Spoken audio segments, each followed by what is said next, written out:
This channel does not promote any violent, harmful, or illegal activities. All content provided by this channel is meant for an educational purpose only. আসল খেলা voter list থেকে শুরু, ঠিক আছে? খেলা number 1 voter list. খেলা শুরু voter list দিয়ে। আপনারা হয়তো নিজেই দেখলেন যে মুখ্যমন্ত্রী মমতা বন্দ্যোপাধ্যায় ইতিমধ্যেই কিন্তু ঘোষণা করেছে প্রত্যেকটা বুথে বুথে কিন্তু এই যে ভুয়ো ভোটার বা ভুতুরে ভোটার রয়েছে এগুলো ক্লিন করতে হবে। অর্থাৎ এই যে লক্ষ লক্ষ ভোটার কার্ড এগুলো কিন্তু এবার বাতিল হবে, যেগুলো অবৈধভাবে তৈরি। এবং কিছু ভোটার এমন থাকে যাদের 1 2 3 নাম মানে 4 5টা বুথে নাম থাকে, তারা কিন্তু প্রয়োগ করে তাদের ভোট। এবং অনেক ভোট এমন দেখা যায় যেগুলো অ্যাক্টিভ নেই, ইনঅ্যাক্টিভ হয়ে রয়েছে, সেগুলোর ভোট কিন্তু প্রয়োগ করে।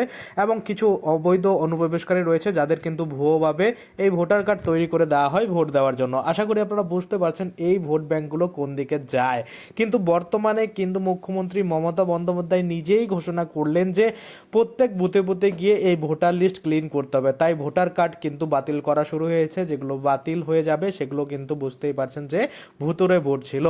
এবং আপনারা এনআরসি নিয়ে পড়ছিলেন যে এনআরসি হবে, এনআরসির আর দরকারই নেই।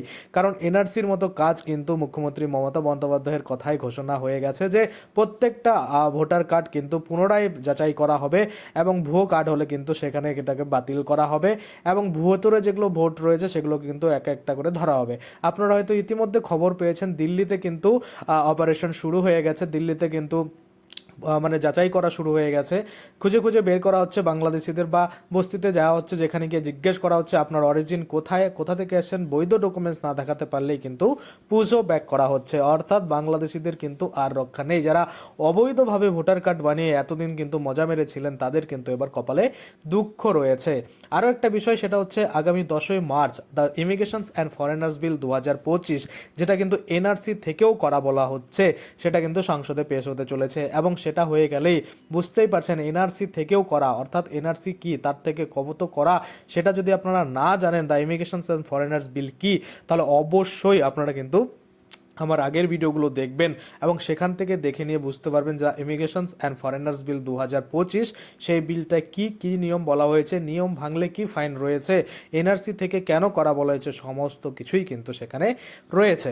এখন আপনারা বলবেন যে দাদা আমরা তো অরিজিনাল, আমাদের ভোটার কার্ড সঠিক, আমাদের কি হবে? আপনাদের কিছু হবে না। আপনাদের ভোটার কার্ড খুব বেশি হলে রিপ্লেসমেন্ট হতে পারে, যে ডিজিটাল বা চিপ সিস্টেম যে ভোটার কার্ড সেগুলো কিন্তু দিতে পারে। তো যেই নিয়ে আমি কোনো আপডেট পেলেই কিন্তু পরবর্তীতে ভিডিও বানিয়ে জানাবো। সেজন্য ভিডিওটা পেতে আপনারা চ্যানেলটাকে সাবস্ক্রাইব করে রাখবেন। ধন্যবাদ।